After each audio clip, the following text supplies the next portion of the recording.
ऐतिहासिक सबसे प्राचीन जिला हजारीबाग के गांधी मैदान में उपस्थित सभी नौजवानों को इनकलाबी जोहार करते हैं कि झारखंड की गलियों से एक आवाज आया है, उठो नौजवानों, फिर से इनकलाब आया है। यह इनकलाब जो निकला है आज हक के जीनों से, यह आफ्ताब जो निकला है आज धधकते सीनों से, ये जुल्म के पर्दों को फाड़ डालेंगे, ये जुल्मी सरकार को उखाड़ डालेंगे। तुम लाख चला लो गोलियां, ये कम नहीं होंगे। तुम लाख चला लो गोलियां, ये कम नहीं होंगे।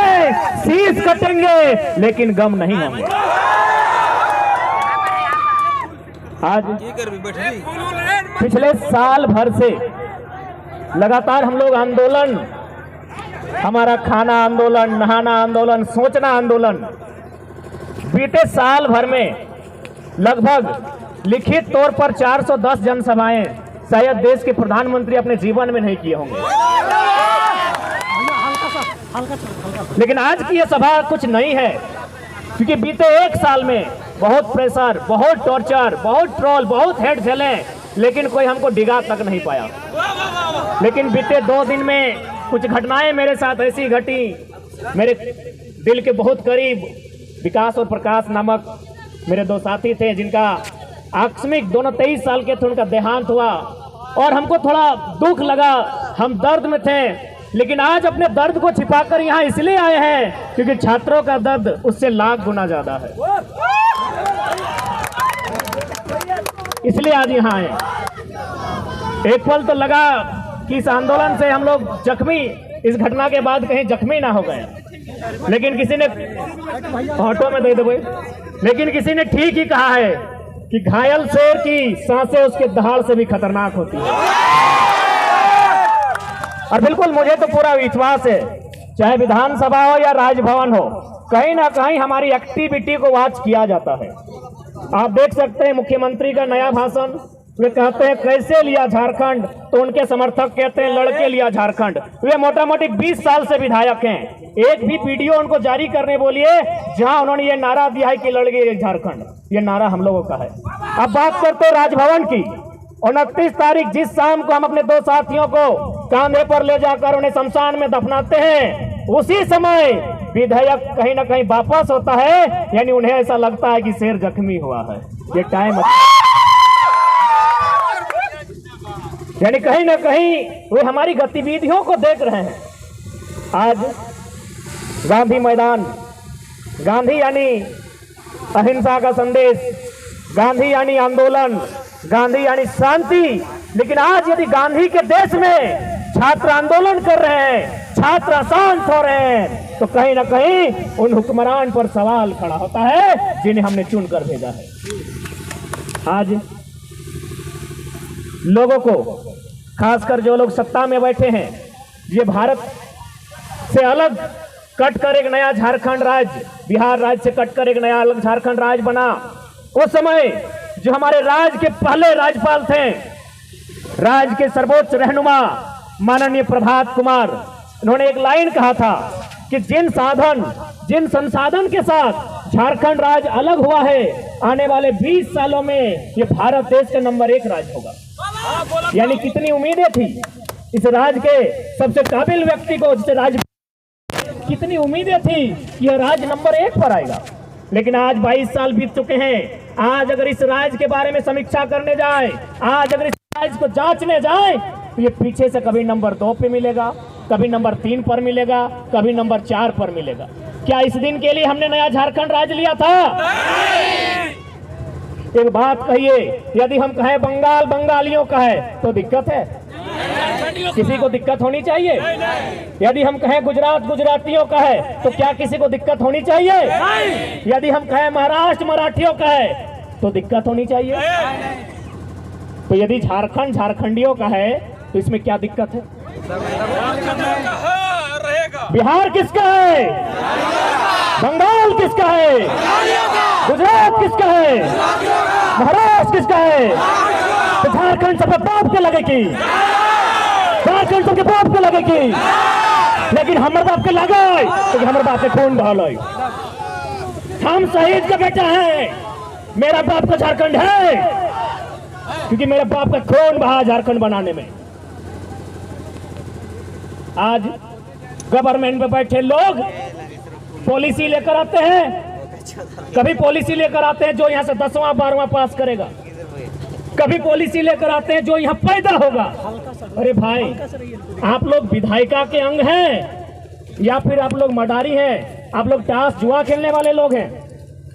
ये लोग कहते हैं जो झारखंड में पैदा होगा उसे नियोजन में अधिकार रहेगा। नियोजन पॉलिसी में शामिल किया जाए कि जो लोग झारखंड में पैदा हुए हैं। हजारीबाग दुमका उप राजधानी है, रांची राजधानी है, लेकिन हजारीबाग शैक्षणिक राजधानी है। तो शैक्षणिक राजधानी में उपस्थित, झारखंड की शैक्षणिक राजधानी में उपस्थित नौजवानों, क्या इससे पहले की भी सरकार की बात करते हैं, उनकी जो नीति थी कि जो यहाँ जन्म लेगा उसे झारखंडी में नियोजन का अधिकार मिलेगा, क्या किसी भी तरह से संवैधानिक और नियमता है कि कोई यहाँ पैदा होगा उसे झारखंडी मान लिया जाए? क्या ये संवैधानिक है? यदि ये संवैधानिक है तो कोई तो ट्रेन में पैदा हो जाता है, ट्रेन उसका होना चाहिए। कोई अस्पताल में पैदा होता है, अस्पताल उसका होना चाहिए। तो पैदा होने से जब अस्पताल मेरा नहीं, पैदा होने से वो ट्रेन मेरा नहीं, तो सिर्फ पैदा होने मात्र से उसे झारखंडी कैसे माना जाए?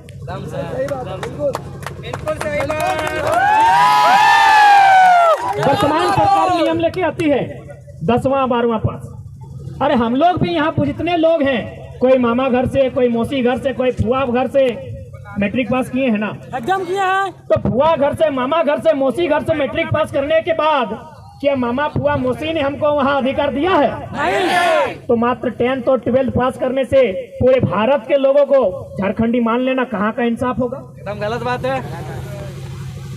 आज लोग बार बार दुहाई देते हैं कि झारखंड की पॉलिसी असंवैधानिक है। एक बात बताइए, ये संविधान का हवाला, ये संविधान का डंडा केवल झारखंड पर?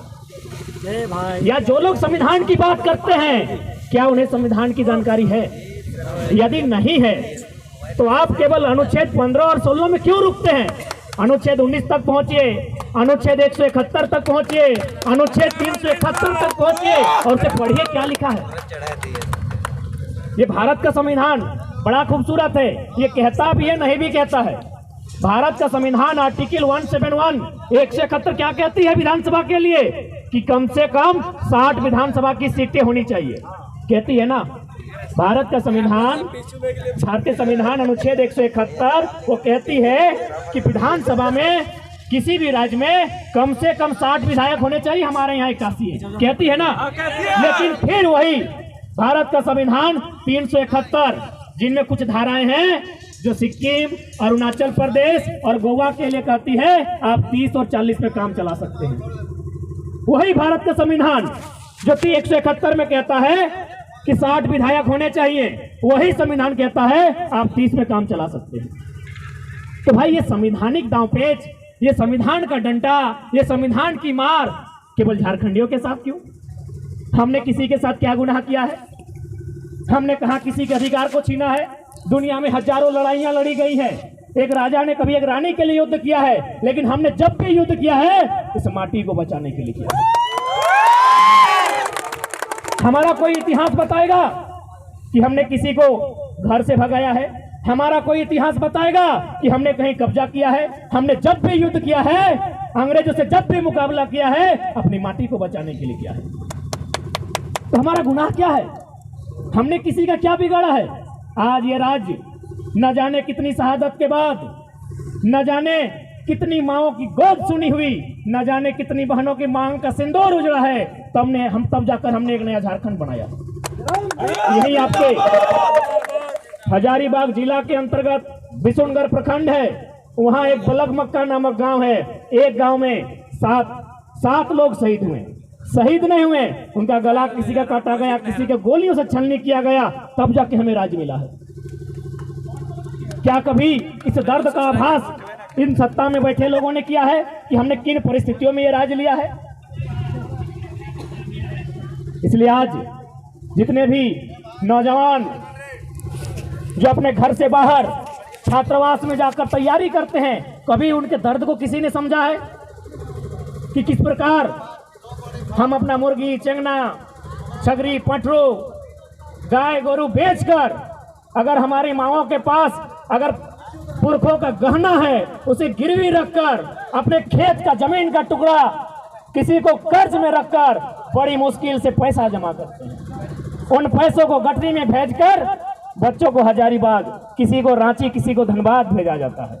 इस उम्मीद के साथ भेजा जाता है कि जब बच्चा घर वापस आए तो एक छोटी सी नौकरी लेकर आएगा। और उस उम्मीद को पूरा करने के लिए बेटा दिन रात मेहनत करता है। वो अपने सारे दुखों को भूलकर, अपने संगी साथियों को भूलकर एक छोटे से लॉज में जहां सबसे कम दाम में उपलब्ध हो पाता है वहां तैयारियां करता है। अपने जीवन का 5 साल, 10 साल, कोई तो 15 साल लगा देते हैं। अचानक उसके पास विधानसभा से एक लिखित चिट्ठी जारी होता है कि आपकी सारी परीक्षाएं रद्द कर दी जाती है। क्या कभी ने सोचकर देखा है उसके साथ क्या बीतता है? लोग आश्वासन देते हैं कि उम्र की सीमा बढ़ा देंगे।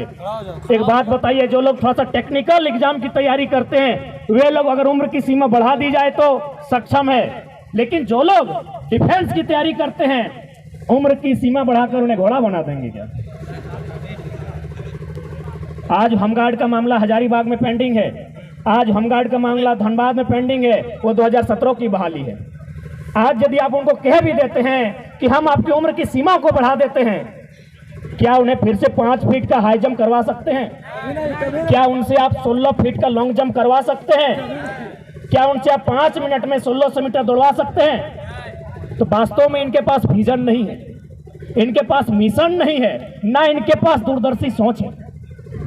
इसलिए आज झारखंड के तमाम नौजवानों को, पढ़ने वाले छात्रों को आज एक जगह आकर इस आंदोलन को भागीदारी देना होगा और प्रयास करना होगा। इतना जोरदार हमला हो सरकार पर, या तो सरकार बैकफुट पर जाए या 24 में सरकार कहीं ना रहे। लोग कभी तुमको बनाना चाहिए। कब तक, आखिर कब तक हम अपने सपने को अपने आंखों के सामने ओझल होते हुए दूर होते हुए देखना पसंद करेंगे? हमने किसी का क्या गुनाह किया है? यही नहीं, आज बहुत सारे लोग यहाँ आकर बात रखें बाहरी भीतरी। जी नहीं, जो लोग अगर बाहरी भीतरी का प्रश्न खड़ा करते हैं मैं उन्हें 2-3 उदाहरण दूंगा। जब यह आंदोलन स्टार्टिंग हुआ था हमें बिहार मूल के एक हाईकोर्ट के जज ने फोन किया था। उन्होंने धनबाद के एक वकील को फोन किया, बोला उस लड़का से हमको बात कराओ। उन्होंने वकील को फोन किया, वकील साहब किसी तरह मेरा नंबर जुगाड़ किया, हमको कॉन्फ्रेंस में बात कराया। हाईकोर्ट जो कि बिहार मूल के हैं उन्होंने स्पष्ट कहा कि हम आपकी इस भाषा की लड़ाई में बिल्कुल आपके साथ हैं, क्योंकि यदि